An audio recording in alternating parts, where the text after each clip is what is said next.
তেমন কিছু করার নেই। তো আজকেরই আমরা যাচ্ছি একটা বন্ধুর সাথে দেখা করতে। তো আমি আর আমার একটা ফ্রেন্ড বার হয়ে গেলাম। তো আমরা আছি এখন ক্যানিং স্টেশনে, ঠিক আছে। স্টেশন থেকে ট্রেনে উঠবো, তারপরে যাওয়া যাবে। তো ফাইনালি আমরা ট্রেনে উঠে পড়লাম। তো দুজন মিলে যাচ্ছি। তো যাওয়া যাক এখন, ঠিক আছে। চলো ভাই, ফ্রেন্ডের সাথে দেখা করতে যাচ্ছি। এক্সাইটেড তো হবেই, এক্সাইটেড আছি খুব, ঠিক আছে।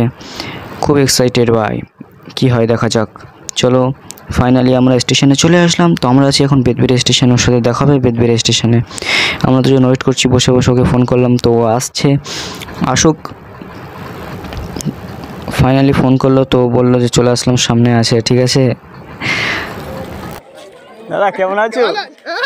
লাইভ ভিডিও করা লাইভ ভালো আছি স্যার। ভালো আছো? হ্যাঁ স্যার ভালো আছি। বলো, তোমাদের এখানে ঘুরতে আসলাম, তুমি কোথায় নিয়ে যাবে? আমি এখন ঘুরতে নেই, আমার ভাঙাচোরা একটা গরিব ঘরে, চলো সমস্যা নেই। তারপরে আমরা আসলাম এই সাইডের দিকে, আসলাম তো রেস্টুরেন্টে আসলাম। তো খাওয়া দাওয়া করছি, পকোড়া নিলাম, চাউমিন নিলাম, খাওয়া দাওয়া করছি। তো এখন আমরা খাওয়া দাওয়া করি।